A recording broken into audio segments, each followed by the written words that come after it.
Bueno, buen día a todos y a todas, ¿cómo están? Voy a grabar esta clase que corresponde a la clase virtual del día de hoy, 11 de octubre del 2022.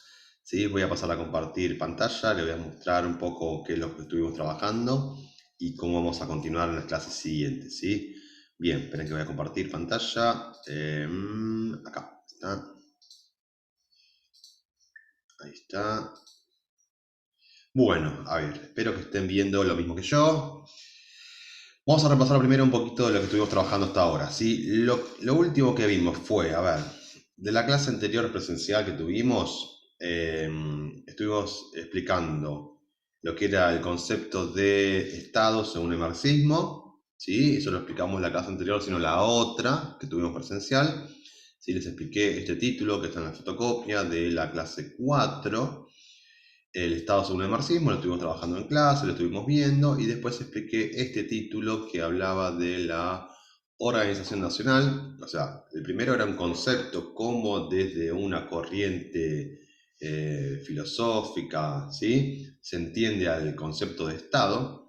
La idea era, bueno, contrastar con el concepto de Estado que tienen otros autores, como vimos, los llamados contractualistas. Recuerden que cuando digo contractualistas me refiero a básicamente tres autores, era Locke, Rousseau y Hobbes, ¿sí? Que explicaban cómo para ellos surge y aparece el Estado. La idea de trabajar con las ideas de Marx, de ahí digamos, las ideas marxistas, es contraponer como un poco esas dos posturas en torno a cómo aparece el Estado para Marx y cómo aparece el Estado para los contractualistas. ¿Sí? Eso es lo que habíamos trabajado la clase pasada. Después los traje un poco más para el plano local, digamos, para el plano de la República Argentina. Y estuvimos trabajando con lo que se conoce como un proceso histórico dentro de la Argentina, que es donde se organiza el Estado Nacional. ¿Sí? Vamos a ponerle fecha a esta, al momento, digamos, en donde se va a consolidar el Estado argentino, porque recuerden que nuestro foco es entender cómo está organizado. Primero, entender qué es el Estado, ¿sí? Perdón. Y después, cuándo se consolida el Estado en Argentina. Habíamos puesto fecha como de inicio, digamos, del Estado argentino con tres presidencias que son consideradas clásicas en la historia argentina. Me refiero a la presidencia de Mitre, de Sarmiento y de Avellaneda, que son los que, para decirlo en criollo, preparan el terreno para que en 1880 asuma la presidencia de Argentina Julio Argentino Roca, ¿sí? Pero digamos, son los presidentes que van a preparar el terreno para la consolidación de un Estado argentino. A partir de 1880 podemos hablar de un Estado unificado, perdón, muy similar al que conocemos actualmente. ¿Por qué digo similar y no digo igual? Porque claramente va a haber provincias que se van a incorporar después al Estado argentino, ¿sí? El Estado más moderno que conocemos en la actualidad, con provincias como por ejemplo nuevas, como Tierra del Fuego, por ejemplo, ¿sí? O incluso otras provincias que han cambiado de nombre, como por ejemplo la provincia de La Pampa. Son provincias que obviamente el territorio ya estaba en ese momento, en 1880, pero no se denominaban como lo que conocemos actualmente, a eso me refiero, ¿sí? Bueno, entonces nos centramos en el periodo 1880, ahí yo expliqué cómo se organiza el Estado, qué hace falta para que se organice un Estado, habíamos hablado de que primero tiene que tener, digo, básicamente un territorio, claramente, que tiene que ser reconocido por otros estados, que tiene que tener un único ejército, ¿sí? Acá en este periodo se terminan esas guerras internas, entonces se consolida un ejército que es el encargado de velar por la seguridad de todos los argentinos. Se consolidan instituciones muy importantes que tienden a democratizar un poco el tema de la educación, ¿sí? Me refiero a la escuela como una institución donde se usa como eh, un elemento, digamos, del Estado que permite que todos y todas los argentinos tengan más o menos la misma educación, o sea que se universaliza el tema del sistema educativo. Para eso recuerden que habíamos hablado en clase de la importancia de Sarmiento, cuando trajo a Argentina maestras de Estados Unidos para que vengan a, vamos a promover la educación primaria en la escuela. Después, ¿qué más? Esto también cuando hablamos de que en un territorio hace falta que haya población. Sí, entonces, en esta época, en la década de 1880, se hizo una ley para traer inmigrantes de otros países a la Argentina. No es que no hubieran habitantes acá, de hecho había, pero eran pocos para la tan vasta extensión de territorios que había. Entonces, una ley que promovía la inmigración, ¿sí? ¿Qué otra cosa más habíamos visto con respecto a esto? Bueno, la creación también de una moneda. O sea, son todas características que son necesarias para consolidar y conformar un Estado, ¿sí? Un solo ejército, un solo sistema de justicia, una moneda única para todos, un sistema educativo, como mencionaba recién, traer personas, obviamente, para que vivan en Argentina, y eso hace que se vaya consolidando un país. Después vamos a hablar de la parte más política, que es algo que no hablé, o sea, está en la fotocopia, pero no lo mencioné mucho a esto, de hecho no lo expliqué, que tiene acá como título ¿Gobierno de todos o de pocos? El título, no es una pregunta título.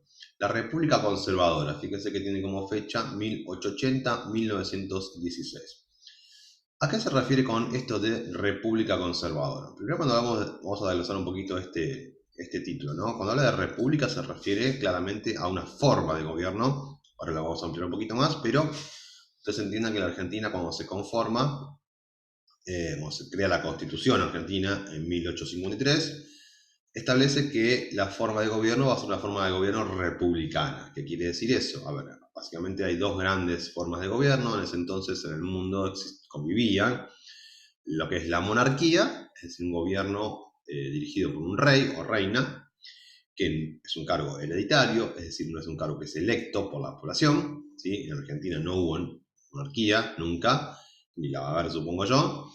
Eh, pero en países de Europa sí, de hecho existieron y existen hasta la actualidad. Ustedes han tenido noticias de que, por ejemplo, en Inglaterra falleció la reina Isabel, que estuvo muchísimo tiempo en el gobierno. O sea, es un cargo que es, digamos, que es histórico. En algunos países tiene más o menos peso, pero básicamente en la mayoría de los países no son los quienes gobiernan. O sea, está el cargo del rey o reina, son en muchos casos más simbólicos que otra cosa, tienen peso, no digo que no, en el caso de la reina Isabel tiene mucho peso, ¿sí? Las decisiones que se han tomado en los últimos 50 años en Inglaterra debieron contar con el apoyo de la reina, ¿sí? Pero no es quien gobierna, pero sí tienen que consultarla, digamos. Pero en el caso de Argentina tenemos otro sistema de gobierno que es un gobierno republicano, es decir, elegimos un presidente o presidenta para que nos gobierne. Bueno, entonces acá, cuando habla de república, fíjense que se refiere al término este de la forma de gobierno. Y cuando habla de conservadora, ¿sí? Conservadora viene claramente de la palabra conservar, ¿sí? De no hacer cambios, de dejar todo como está, y hace referencia a un periodo que va de 1880 hasta 1916, un largo periodo que comienza justamente cuando se consolida el Estado argentino. A ver, vamos a ver un poquito de qué trata esto de la llamada República Conservadora. Recuerden ustedes que estamos hablando de un periodo histórico, pero está más ligado a lo político esto. Entonces se dice acá, bueno, quiénes gobiernan, quiénes acceden a los puestos más importantes del gobierno. Bueno, y acá habla un poquito más abajo, ¿sí? De que o sea, se monta todo un mecanismo en donde hay elecciones, ¿sí? Porque para elegir un presidente o presidenta tiene que haber elecciones, pero que en este periodo llamado de República Conservadora, estas elecciones eran un poco fraudulentas, un poco tramposas, por decirlo de alguna forma, ¿sí? Es decir, fíjense que acá menciona, dice, bueno, había, obviamente no todas las personas estaban en el padrón para poder, o sea, no todas las personas estaban habilitadas para poder votar, claramente las mujeres estaban fuera de esto. Recuerden ustedes que las mujeres votan por primera vez el año 1952, o sea que acá estamos muy lejos de eso, ¿sí? Y también había otras formas de hacer votar a personas que estaban en el padrón, pero que no podían físicamente votar. Por ejemplo, acá fíjense que menciona, dice, el sufragio de los muertos, dice, por ejemplo, ¿no? Para hacer votar a una persona X, para alguien que está fallecido. Entonces, ¿a qué se refiere con esto, con prácticas fraudulentas? Es decir, se armaba todo un escenario de, digamos, una puesta en escena de que había elecciones, pero claramente ya se sabía quién iba a ganar, ¿sí? Entonces se preguntará, entonces, bueno, ¿para qué hacen las elecciones si se sabía quién iba a ganar? Bueno, había que hacer como que esto era democrático, o sea, había que mostrar a la sociedad que era un gobierno democrático, republicano, por eso se llamaban elecciones, pero claramente en estas elecciones habían diferentes formas de hacer trampa, ¿sí? Y que ganaran siempre lo mismo. De hecho, incluso ya estaban elegidos de antemano quiénes iban a ser los ganadores de esa contienda electoral, ¿sí? Entonces, ¿a qué llamamos República Conservadora? Un periodo de tiempo en la historia argentina que estuvo caracterizado por la trampa, digamos, electoral. La trampa me refiero a que un sector político que va a estar nucleado dentro de un partido, que es el Partido Autonomista Nacional, el famoso PAN, ¿sí? PAN, que estaba conformado por miembros de los sectores más altos digamos, de la Argentina. Alto me refiero en sentido en cuanto al poder económico, no porque sean más o mejores que nosotros, sino porque es un grupo muy concentrado, muy rancio de la economía argentina. O sea, son los mismos que manejan el poder económico, quienes tienen el poder político en este caso, ¿sí? Son los sectores más poderosos, o lo que se llama la élite argentina, ¿sí? Bueno, ese partido político nucleaba a estas personas que integraban los sectores más conservadores de la República Argentina y a través de la estrategia del fraude se mantuvieron en el poder desde 1880 hasta el año 1916, ¿sí? A este grupo también se lo conoce como la oligarquía, ¿sí? La oligarquía, que es un grupo selecto de personas que concentran el poder político y que tienen pensado, en cuanto a lo económico, un modelo económico que claramente los beneficia, que es el llamado modelo agroexportador. Es decir, son sectores muy ligados al campo, ¿sí? al propietario de grandes extensiones de tierra, a los que les conviene claramente que Argentina adopte un modelo agroexportador. ¿Qué significa eso? Que Argentina sea una productora de básicamente carnes y cereales, ¿sí? Ustedes dirán, bueno, pero ¿qué tiene de malo eso? Bueno, de malo no tiene nada. El tema es que la producción agrícola en Argentina, como muchos dicen, es el motor de la Argentina, pero en realidad, si lo vamos a ver, la producción agrícola en Argentina, digamos, genera mucho menos puestos de empleo que lo que genera la industria, ¿sí? Entonces, esos sectores que están nucleados dentro de la oligarquía promueven un sistema en donde Argentina solamente sea productora de carnes y cereales, porque claramente son los mismos que son gobernadores, presidentes o legisladores, que son dueños de campos, a los cuales le conviene la exportación, porque están ligados a ese sector, digamos, que vende para afuera. Entonces, se van a encargar de que Argentina se incorpore al mercado mundial como un país productor de materias primas, básicamente carnes y cereales. Eso en cuanto a lo económico, ¿sí? Cuando hablamos del modelo agroexportador. Y esto claramente, o sea, beneficia a un pequeño sector de la población, que es el que exporta, pero deja fuera, digamos, a la mayoría de la población, que son los que no tienen tierras, que no tienen campos y que no exportan. Entonces, es un modelo pensado para pocas personas, y por eso sería un modelo oligárquico. Bueno, ¿y cómo logran mantenerse tanto tiempo en el poder? Bueno, a través del uso del fraude, de la trampa electoral. Bien, ¿qué otras cosas menciona acá? Bueno, este modelo agroexportador, o digamos, Argentina continúa, no es que Argentina ya no produce carnes cereales, sino que lo sigue produciendo, pero hoy en día lo puede mezclar, digamos, con productos industriales, ¿sí? Este modelo se pudo mantener durante mucho tiempo. En cuanto a lo político, fíjense que yo les había mencionado, arranqué diciendo que la fecha, ¿sí? Es de 1880 hasta 1916. Es decir, ¿qué pasó para que haya cambiado y qué pasó para que haya un corte en 1916? Bueno, yo decía recién que estos sectores se mantuvieron en el poder gracias a la trampa electoral, que tiene que ver mucho con la forma en la que se votaba antes, ¿sí? Que era, para decirlo sencillamente, el voto cantado. El voto cantado me refiero, no es que agarraban una guitarra y decían a quién iban a votar, no era eso, claramente, pero sí cuando uno iba a impartir el voto, se paraba frente a mesa, ¿sí? Donde estaban las autoridades de mesa, y decía a voz abierta, digamos, a quién iba a votar. O sea, uno se presentaba frente digamos, al colegio electoral o a donde tocaba votar y decía: yo soy fulanito de tal y voy a votar por tal o cual candidato. Entonces, al todo el mundo enterarse a quién ibas a votar, ustedes piensen cuáles serán las estrategias para hacer que esa persona cambie de opinión, ¿no? Los aprietes, los apures, todo tipo de estrategias para que esa persona vote a determinado candidato que quería que gane esas elecciones. Entonces, ese sistema de voto cantado daba para que se haga trampa, básicamente, ¿sí? Porque si no votabas por el candidato oficial, al que te decía el Partido Autonomista Nacional, podrías sufrir amenazas, persecuciones, o incluso no te dejaran votar.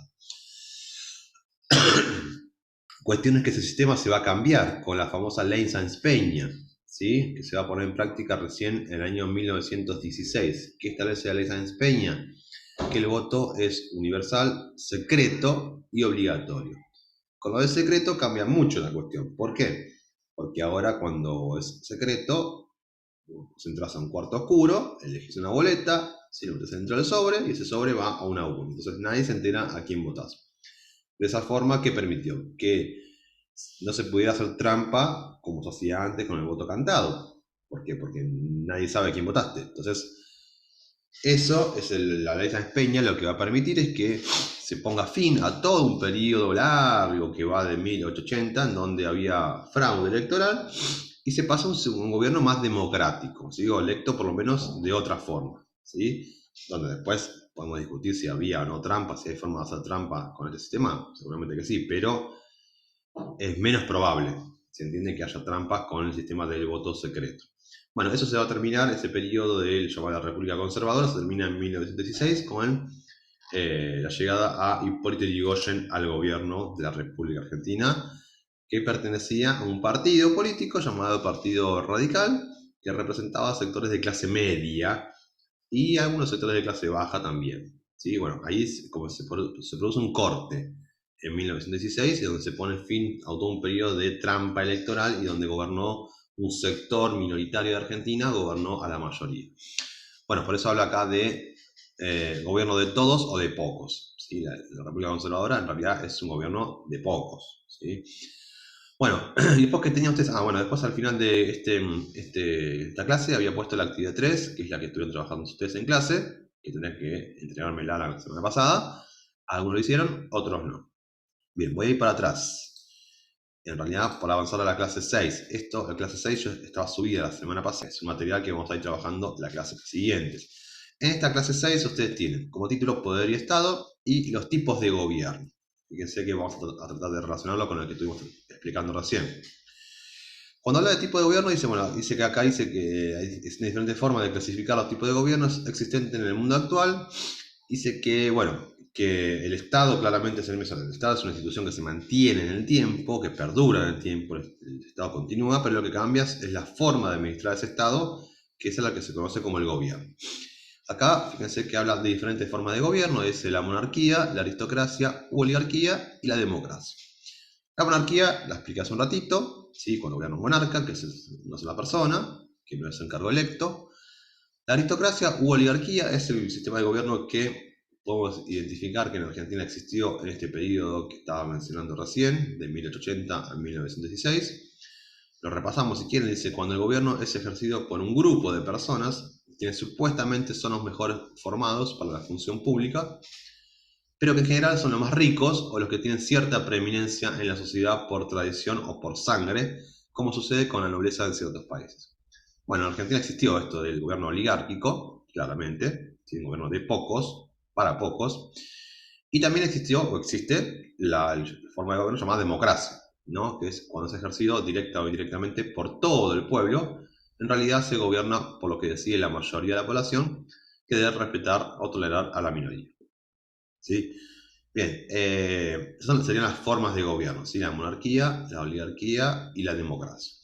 Y después tenemos dentro de cada uno también como subformas de gobierno. Y acá aparece lo que mencionaba hace un rato yo también, que es la república. ¿Sí? Dice: república proviene del latín res, pública, que significa cosa pública o de interés común. Según los criterios actuales, para que una forma de gobierno pueda ser considerada republicana, tiene que tener las siguientes características. Periodicidad de mandatos, dice los gobernantes no pueden estar indefinidamente en el gobierno, deben atenerse a cumplir un periodo fijado por la Constitución o las leyes vigentes, ¿sí? Soberanía popular, los ciudadanos son los que tienen el poder de decisión a través del voto. Este es el modo de elegir a sus representantes o de participar en decisiones mediante consultas populares o referéndum. O sea, son como las características que tiene que tener un país para ser una república. Tiene que tener también una división de poderes, es decir, dividido en tres poderes: el poder ejecutivo, ¿sí?, el poder legislativo y el poder judicial, ¿sí? En casi todos los países está esta división de poderes, ahora vamos a ampliar un poquito más eso. ¿Qué más? Bueno, los funcionarios deben tener una responsabilidad, ¿sí? Deben cumplir con su tarea porque son responsables de sus actos, y a fin de controlarlos existen instituciones como juicios políticos ejercidos por el Congreso, el Ministerio Público, la Auditoría General de la Nación y el Defensor del Pueblo. Es decir, que cada funcionario puede ser investigado y separado de su cargo en el caso de que alguna de estas instituciones así lo requiera, ¿sí? Es decir, no pueden estar en el cargo y hacer lo que quieran, sino que pueden pagar un costo político, pueden ser destituidos incluso de sus cargos. ¿Qué más? Dice publicidad de los actos de gobierno. El pueblo debe conocer qué está haciendo el gobierno a fin de controlarlos. Por eso es fundamental que se dé publicidad a sus actos por medio de la prensa oficial. En realidad lo que existe acá es lo que llaman un boletín oficial, que es el gobierno, todos los gobiernos, cualquiera sea, lo que hace es publicar en el boletín oficial cuáles son las leyes que se están tratando, ¿sí? Las cosas importantes aparecen en el boletín oficial, que hoy en día se puede entrar a internet y verlo, qué es lo que se está debatiendo, cuáles son los temas de interés, cuál es el presupuesto, por ejemplo, de Argentina, ¿sí? Eso es público conocimiento y todos tenemos derecho a acceder a esa información, ¿sí? Bien, ¿qué más? Después habla, bueno, dice, muchas veces se asocia el concepto de república con democracia. Más lo vamos a pasar un poquito, ¿sí? Porque quiero llegar acá donde habla de la división de poderes. Yo mencionaba recién que hay tres poderes: el poder ejecutivo, el poder legislativo y el poder judicial, ¿sí? Que son tres cargos independientes, pero que están relacionados entre sí. Fíjense cómo dice acá, dice, si bien lo aceptado actualmente es que el poder del Estado no se divide, sino que lo que lo dividen son las funciones o competencias. Las funciones que tiene el gobierno son tres: la legislativa, que supone el establecimiento de leyes o normas generales; la jurisdiccional o judicial, por medio de la cual se resuelven conflictos entre personas, instituciones e incluso poder aplicando las leyes; y la administrativa o ejecutiva, que es la que le permite reglamentar la ley sin alterar su espíritu y llevar adelante los actos de gobierno. Bien, entonces dice, bueno, el Poder Ejecutivo, Legislativo y Judicial. Dice, la separación de funciones se lleva a cabo en tres ámbitos: nacional o federal, provincial y municipal. Poder Ejecutivo. El Poder Ejecutivo nacional es el desempeñado por el presidente de la nación. Esto está en el artículo 87 de la Constitución, que también vamos a trabajar más adelante. Pues se puede ser reemplazado, ¿sí?, si está enfermo, si muere o renuncia, por el vicepresidente. Se elige directamente en una fórmula electoral. Bueno, acá explica cómo es el sistema de elección. Si ninguna fórmula alcanza el 45% de los votos o no logra el 40% con una diferencia mayor al 10 con respecto al segundo, se vuelve a votar las dos fórmulas más votadas. Bueno, esto es lo que se llama el balotaje o segunda vuelta, ¿sí? Bien, dice, en Argentina este sistema republicano presidencialista, el poder ejecutivo es el presidente, que es el jefe de Estado y también es el jefe de gobierno. Esta diferenciación tiene que ver con que en otros países no está, o sea, no es la misma forma que tenemos acá, ¿sí? Tiene por un lado un jefe de Estado y por otro lado un jefe de gobierno. Por ejemplo, en países como Inglaterra, ustedes van a encontrar, escuchar o leer en algunas noticias que tienen un primer ministro y un presidente, ¿sí? Son dos cargos importantes los dos, pero que cada uno se encarga de administrar un área del Estado. Sí, generalmente en los países europeos el que tiene más peso, digamos, o más importancia es el primer ministro, ¿sí? Pero también está a cargo del presidente. Bueno, en este caso en Argentina tenemos una sola persona que ocupa ambos cargos, ¿sí? Jefe de Estado y jefe de gobierno. Bien, ¿qué más? Dice, bueno, el jefe de gobierno, sin embargo, además está integrado por el jefe de gabinete de ministros y por los ministros y secretarios. sin cuya firma carecen de eficacia los actos administrativos del presidente. Con el objetivo de proveer a la defensa común, consolidar la paz interior y defender la justicia, el presidente tiene a su cargo la administración de todas las Fuerzas Armadas de la Nación. Es su comandante en jefe. Las fuerzas de seguridad, para asegurar el orden interno, dependen del Ministerio de Seguridad, Ministerio de Seguridad, mejor dicho, y la que custodia nuestra soberanía entre, acá hay un error gramatical, ante los demás estados, no está bien, entonces, están bajo la órbita del Ministerio de Defensa. El presidente gobierna por medio de un periodo de 4 años, en el caso de Argentina, y puede ser reelegido por un periodo consecutivo, es decir, puede tener una reelección. Para una nueva reelección deberá esperar un periodo intermedio, es decir, no puede ser electo presidente 3 periodos consecutivos. O sea, puede tener un mandato, puede ser reelecto, pero no puede ser reelecto. ¿Se entiende? Tiene que esperar un periodo más y después volver a presentarse para las elecciones. El jefe de gabinete y los ministros son designados y removidos por el presidente de la Nación. Sin embargo, el jefe de gabinete debe informar mensualmente al Congreso sobre las actividades del Poder Ejecutivo, y el Congreso puede interpelar o convocar a los ministros para que den cuenta sobre determinadas políticas que no quedan demasiado claras a los legisladores. Si los representantes no quedan conformes y desconfían de la honestidad o de la capacidad de los ministros o incluso del presidente, pueden hacer juicio político para destituirlos. Es decir, que el Congreso tiene la potestad de desplazar a un presidente si cuenta con el aval necesario, ¿no? Dice, estos son algunos de los controles que el Poder Legislativo, o sea, el Congreso, puede realizar sobre el Poder Ejecutivo. Por eso yo decía hace un rato que son 3 poderes que son independientes, pero que se controlan unos a otros. Es decir, el presidente no puede hacer lo que quiere porque está controlado por el Poder Legislativo, que es el Congreso, ¿sí? Que le puede hacer un juicio político y lo puede destituir en ese caso, ¿sí?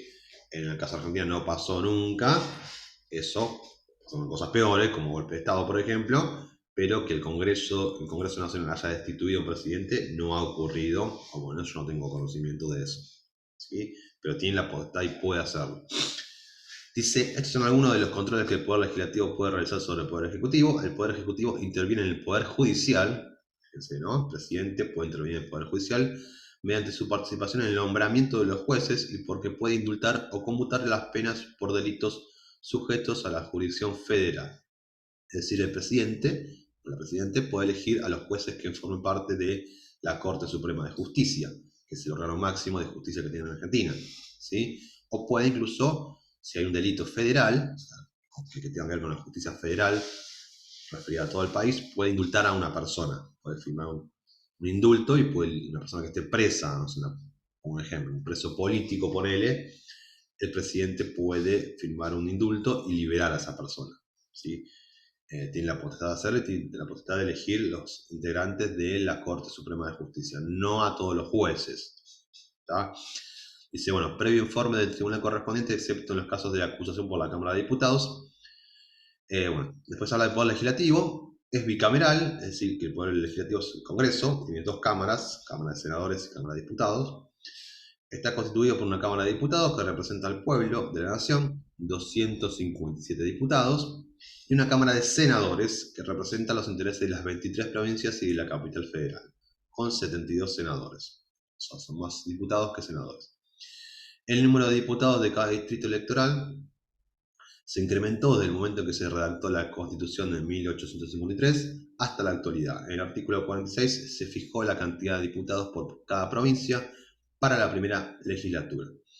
El artículo 47 estableció que el número de diputados para la segunda legislatura se debía corregir por el censo nacional a realizarse cada 10 años. Bueno, esto no importa, bueno, vamos a pasar.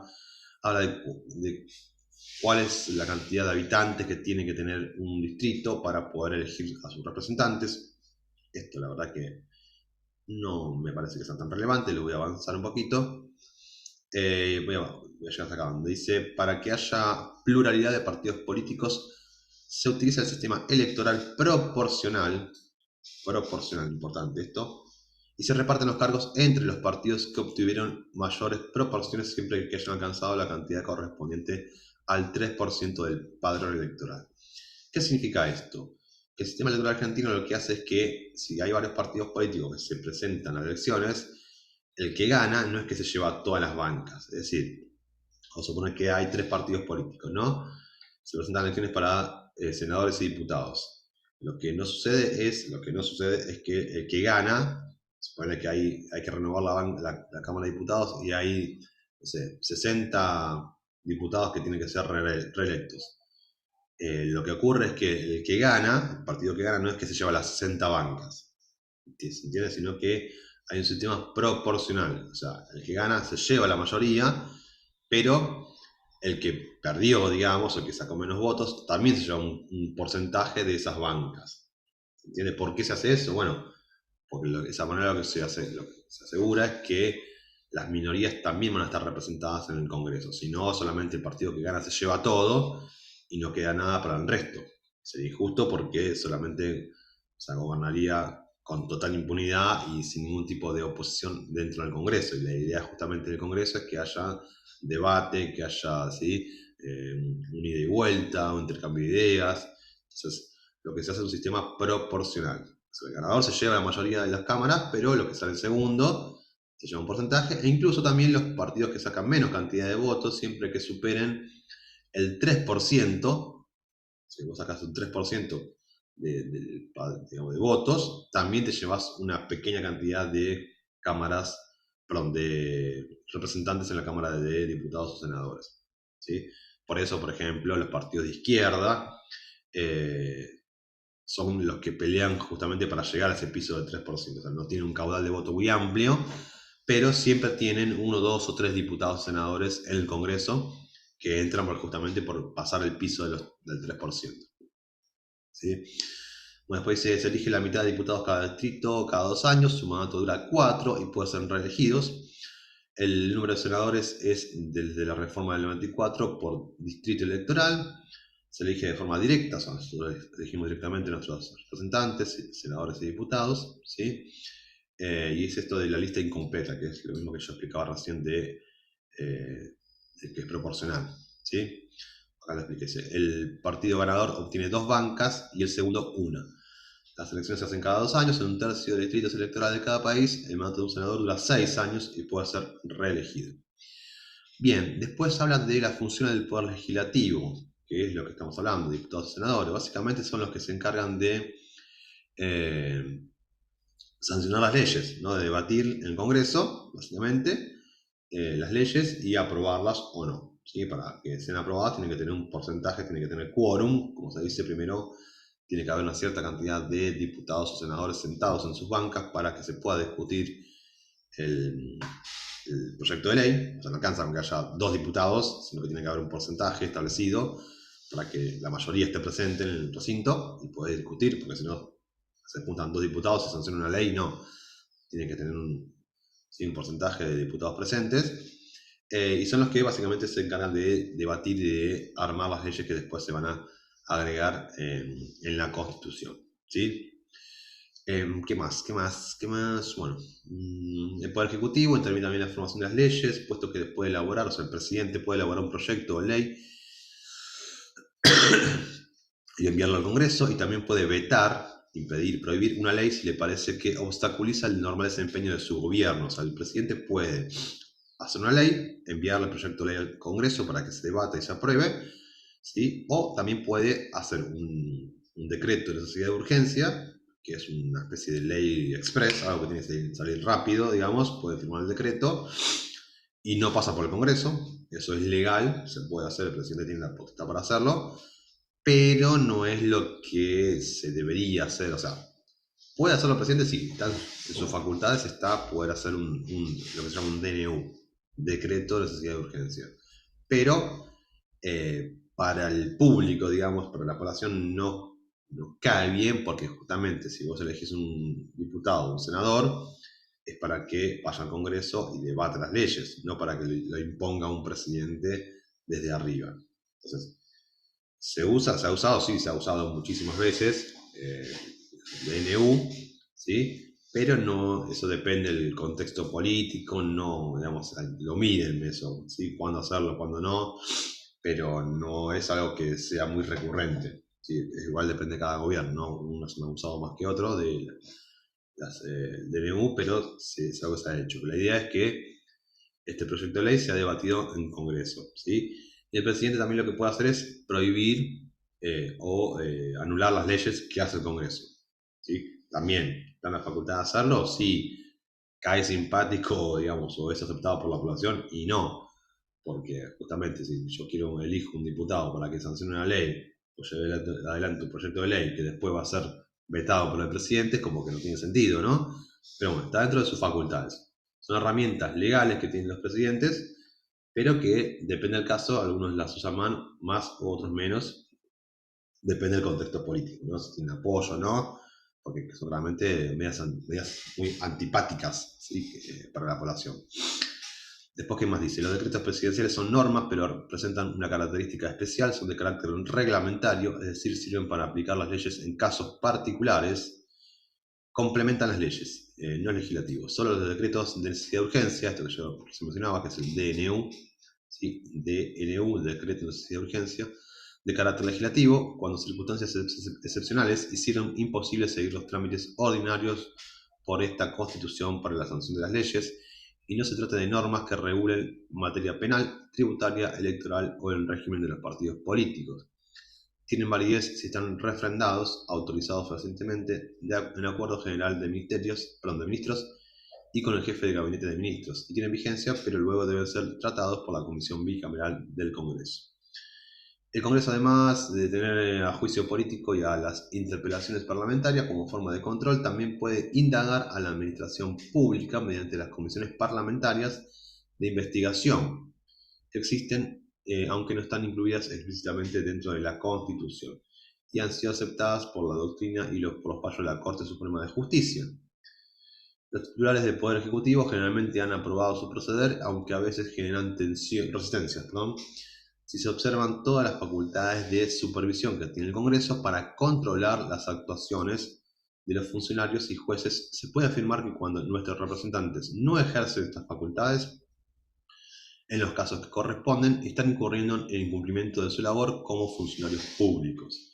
Acá al final lo que explica es cómo el Congreso tiene o puede tener la potestad de armar como comisiones más pequeñas, ¿sí?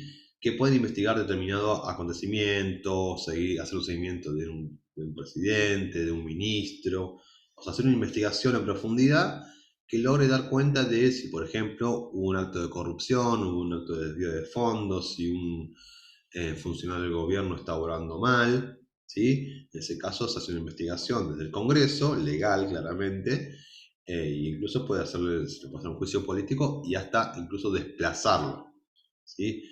Pero esto se hace, digamos, es una forma que tiene el Poder Legislativo de controlar al Poder Ejecutivo, ¿sí? Que de hecho tiene que ser así porque digamos, los ministros, el presidente, tienen, digamos, que entender que o sea, no pueden hacer lo que quieran, que tienen un control y que la población está mirando a través de el Congreso, ¿sí?